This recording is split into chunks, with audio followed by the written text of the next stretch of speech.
Time for Hot Picks, and today we are zeroing in on entertainment opportunities, and joining us to talk more about what's on her radar is Alicia Reese. She's Senior Vice President of Equity Research, covering the media and entertainment industry at Wedbush Securities. Great to have you back with us, Alicia.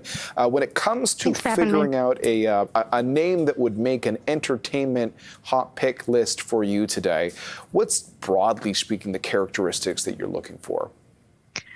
Sure. I'm looking for long-term growth potential and some nice catalysts over the back half of this year and something into next year. So the names that pop up for me have really strong catalysts upcoming very soon or ongoing, and then something else that's exciting for 2026. All right. I like that. That's like a movie tease. So let's get into your individual picks today. And we're going to start with a company called Applovven, which people who are watching the flows of the market have probably seen this name pick up. They might not necessarily know the entertainment connection. Walk us through it. Sure. Well, the shares have grown over 500% over the past year, so you might think that there's not much left, not much steam left into the shares, but we think there certainly will be. Right now, we have a huge catalyst upcoming. They've done a phenomenal job with in-game mobile advertising for other games. They're shifting to an e-commerce offering right now. They're launching in October broadly. Right now, they're doing a lot of testing with a select number of e-commerce advertisers, and it's going well. It's a very slow rollout. I think the expectation had been that it would be a quicker rollout, so the shares were a little bit damaged near term or after the print, but I think into October, that broad expansion of e-commerce is going to be huge for them, and they have staggering margins, and so they can basically print money if this goes well, and we think it will.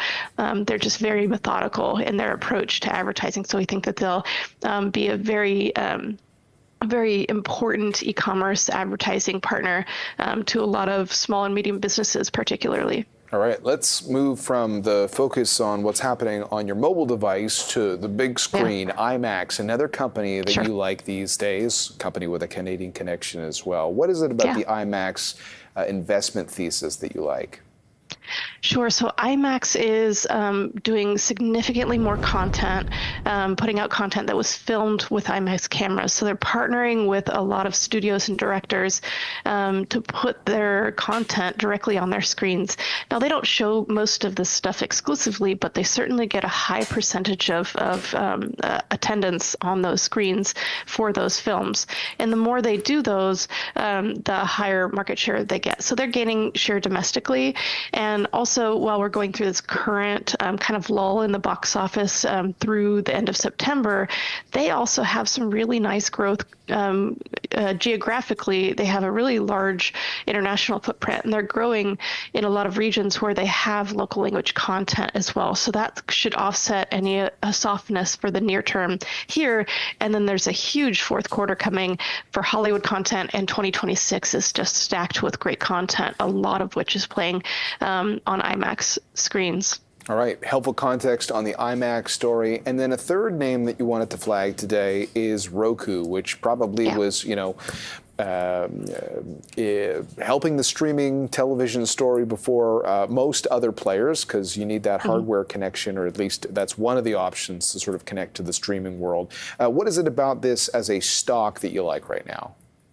Sure. So Amazon and Roku both have really great platforms, and they're digging in on the advertising front on these. But Roku's obviously the pure play, whereas Amazon, you have all of the other businesses that are kind of clouding what's happening within that. So Roku and Amazon actually partnered together to do some, leverage their customer data, and for Amazon, the e-commerce and just the viewership data to help advertisers reach the people that they really want to reach.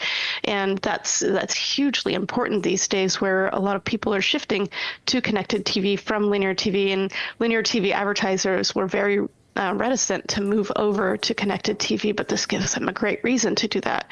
They have such excellent targeting capabilities, and they could do a variety of different types of advertising on the platform.